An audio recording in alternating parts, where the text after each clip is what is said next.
Govier is a 30-plus year union worker at Ford, and he has this side business cleaning car underbodies. When we first visited 4 months ago, he was a fan of Robert Kennedy Jr.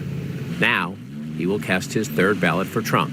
RFK joining Trump effectively, I couldn't script it any better the way I would like it to be. I love the idea of Donald Trump being the commander-in-chief. I love the idea of how Donald Trump handles the nefarious characters in the world.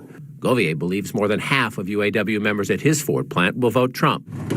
He says Harris laughs too much, and he can't take her seriously. So what is it?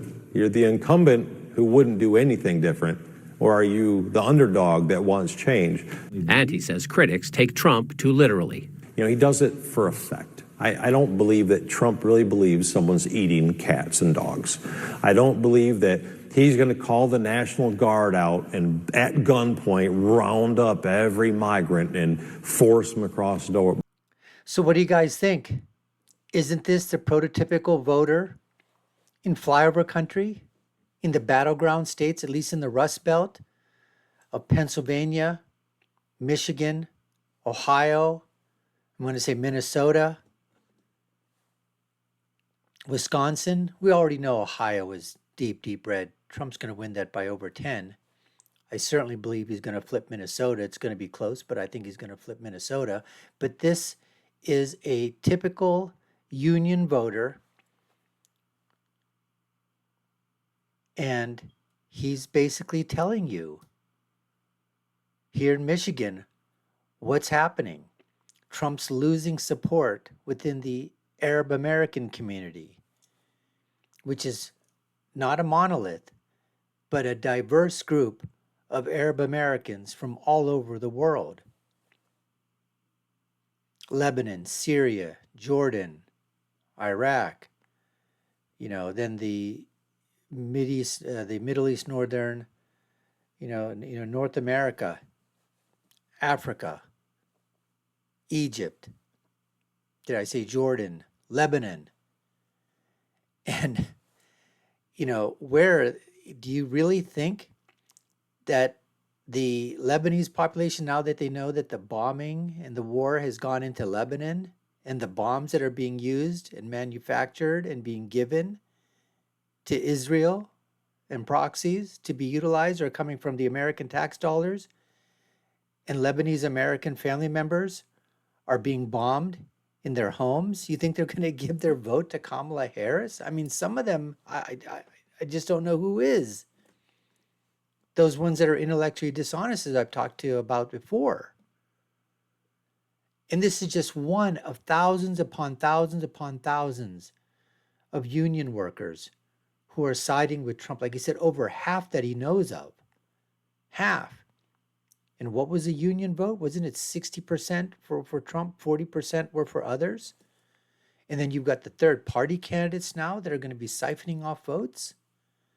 I mean, folks, I think it's going to be a bloodbath. I think Michigan is, if he wins Michigan by over 5, I would not be surprised. But right now, I would say I'd be safe in assuming that that is a between a 3 to 5 point win for Trump. Wisconsin, I think, is above 5. Pennsylvania, I think, is above 5. But we are hearing stories from the governors of these states that it's going to take days to count all these votes. But if you take a look at what's happening right now and all the early voting, all the mail-in ballots, Republicans are crushing it. I have not heard one story from anywhere showing that Democrats are outperforming their 2020 or 2024 levels. Now, I want you to hear a story from a voter in deep blue Philadelphia. This is sort of that barbershop talk. So John King from CNN is doing this interview. Watch this, folks. Macomb County, Michigan. These suburbs just north of Detroit are a blue-collar bellwether. Joseph Knowles about to send a message, about to defy his union leadership, about to vote Republican for president for the first time, about to vote for Donald Trump. And at this point now, I'm desperate. So I'm willing to try anything right now to make sure that I can fulfill my responsibility and to take care of my wife and kids. That's all I care about. Knowles is a union auto worker, one of 1,100 just laid off by Stellantis, the parent company of Chrysler Jeep. He blames corporate greed the most, but doesn't stop there. The second blame, I will put it on Joe Biden and the Democratic Party. Why? Because of the EV mandates. I thought the Democratic Party was for the working class, people, the average Joe like me. That's what I thought. There are more American auto jobs now than at any point of the Trump presidency. But auto workers supporting Trump here echo his attacks on Biden's clean energy incentives and his claim illegal immigrants are to blame for lost jobs. But if you do it the wrong way, I think you should get round up and just thrown out. I have no problem with that because it jeopardizes my way of providing for my kids if they take jobs. Knowles waves off friends who call Trump racist, says he doesn't believe Vice President Harris is up to the job, and he spars with family members who say he should stay a Democrat. Oh, man, I took it from my mom, from my auntie. One of those margins within the Democratic coalition, one of the groups within the Democratic coalition where the margins can really matter. Hillary Clinton was plus 13 points. She won the union household vote in Michigan in 2016 by 13 points, and she lost the state and lost the presidency. Joe Biden had a 25-point advantage, almost double that of Clinton in 2020 among union households. He, of course, won Michigan and won the presidency. So can Harris get anywhere close to the Biden number as she tries to put? Yeah. So what do you think of that? Of that gentleman? Lifelong Democrat, person of color, black, always voted Democrat, union member, family, still strong Democrats. And like he said, he's fighting with friends, having, discussions. People upset with him, wanting him to stay Democrat, when the Democratic policies are the ones that are affecting his life. And as he said, he needs somebody that's going to take care of him so that he can take care of his wife and children, his family. And the Democratic policies are not doing that, as he talked about with like the EV mandates and the absolute war on energy and the war on fossil fuels, the war on liquid natural gas, the war on coal, the war on clean energy, the war on oil, which are all Democratic policies because they're all lockstep, goose-stepping in sync with the Green New Deal, which is part of the Democratic Party platform. He says he has no trouble taking illegal aliens and escorting them over the border back to their countries, because these are the ones that, if they're taking away his jobs or jobs of his friends, they're affecting his way to earn a livelihood and make ends meet and to provide for his family. And why don't we talk about Americans first? And this gentleman's been laid off. So he's basically talking and going to be voting with how his wallet feels. And right now, his wallet is very, very light. Now I want to take you to another story. This is the one in Philadelphia. And this one is going to be they'll have a little bit of a barbershop background. But listen to this, folks, and you tell me if Harris is in trouble or is Harris in trouble. Many of those families are struggling. Inflation is killing everybody. Like literally, this blade on my clipper has tripled in price. Inflation, everything is bananas. It's crazy. The economic pinch may be shaving support away from Democrats. State voter registration records show a decade ago, Democrats outnumbered Republicans in Pennsylvania by more than 1 million voters. That advantage has shrunk to 350,000. I think we need Donald Trump. I honestly do. I think we need a hustler back in our White House. They need to be more hands-on, in the community.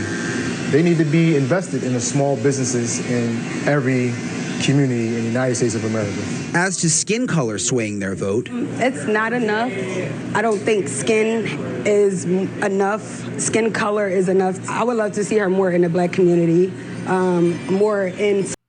You know, that young lady brings up a very valid point, as she says that she would like to see Kamala Harris and, Biden and the others, show themselves more, have policies more that affect and can help people within the Black communities. Well, where has she been for 3.5 years? Now all of a sudden she's showing up in the Black community. Now all of a sudden she's showing up at churches, at revival sessions. Now she's showing up in these marginalized areas of the country, minority voters. Now she's talking to them.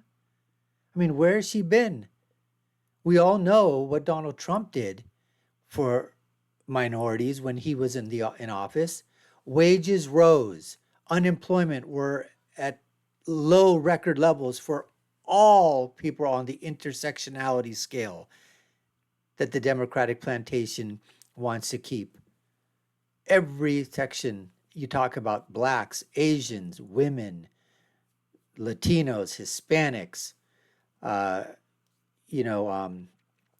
teenagers, incomes over $5,000 with the tax cuts that came through, in perpetuity funding for historically Black colleges and universities, the First Step Act, all of these things they did, the zones in terms of economic zones in underprivileged areas within those Black communities, to try to bring funds and businesses into those areas. These were all things that Donald Trump was doing and talked about and managed to have policies for that. Where are those policies for Kamala Harris? Which is going to bring me to my next video clip that I'd like to share with you. They all talk about, Donald Trump is going to Black churches. He's bringing in Black pastors. That shouldn't, how could that happen? You're not supposed to be mixing politics with the pulpit. But it's okay when the Democrats do it. It's okay when Kamala Harris stages, going into a revival church and having them sing Kumbaya, because that's okay. But let's listen to see what happens when the tables are reversed and you have a Black pastor at one of Donald Trump's rallies singing the praises of the Republican Party and Donald Trump himself, folks. Catch this. It's a wild ride. Was to rise above it. Reverend Todd Johnson gave the opening prayer at Trump's Philadelphia rally in June. He hears the frustration from many in his congregation. Yes, I hear that a lot. These are lifelong Democrats. They're not in love with Trump, but they see Trump as a viable alternative to what they are experiencing with their pocketbook and their wallet. He points to crime as another big factor. Despite figures showing violent crime in Philly is actually at the lowest level in a decade, parishioners say they're scared to walk the streets. They see Trump as a person who would have more of a law and order. He says Harris being Black and a former district attorney won't be enough to win them back. I would imagine most of my members attach her to Biden. These two are inseparable. So their distaste for Biden will carry over for their distaste for Kamala. She did too much out LA for me. She did too much damage to the Black community. The pastor makes an excellent point. Again, it's about what? Economics. About their wallets, their purses being lighter than they were during the Trump presidency. And here it is, we talked this crime statistics that they said they were down in Philly. Well, remember the FBI that's supposed to be nonpartisan? They shouldn't be red or blue. They shouldn't be Democrat, Republican, conservative, liberal. They should be independent, but they're not. They've been weaponized as well. They just revised their figures.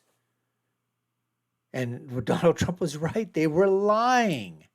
But when a community is telling you that they're feeling afraid to walk the streets during the day or at night, and your goddamn statistics are telling you that crime is down, it's not down for the people that are being mugged, that are being assaulted, that are being murdered, that are being raped, that are being killed, that are being burglarized.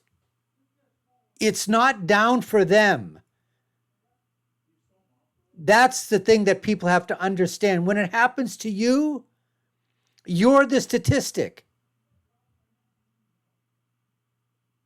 And that's what the liberals and the Democrats and the pundits on TV, on MSLSD and all the other alphabet networks and the cable news cabal, the cable news mafia, crime is down. Look at the statistics from the FBI. Crime is down. These guys, there's not happening. Oh, you got attacked? No, you didn't get attacked. It's just in your mind, fella.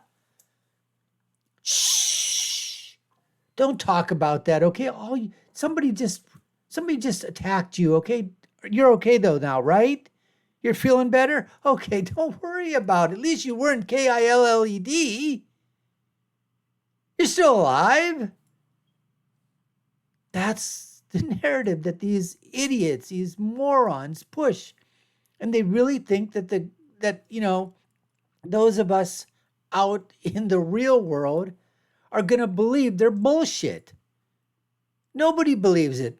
And that's why, thank God, we have people on those panels, even though they are leftists, like Scott Jennings and others, that push back on that bullshit narrative that they keep trying to shove down our throats.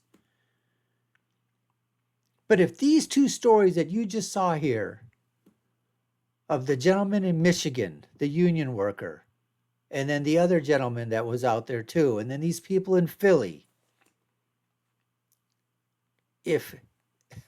folks, right now at this point in time, if there's no shenanigans, if there's no, things that can happen in terms of vote switching, all that other crap and whatever, right now, this is a political landslide. And we're just a couple of weeks out from the election. Anyways, we appreciate you taking the time to watch. You've been watching the Dr. Nasser Shake Show. I've been your host. My name is Dr. Nasser. If you haven't done so already, subscribe to the channel, like, share, and follow. You all know what to do. Take a look at our video links above and below. My final thought is always, when you're right, you're right. And when you're left, you're wrong. Until next time, folks, take care and stay safe.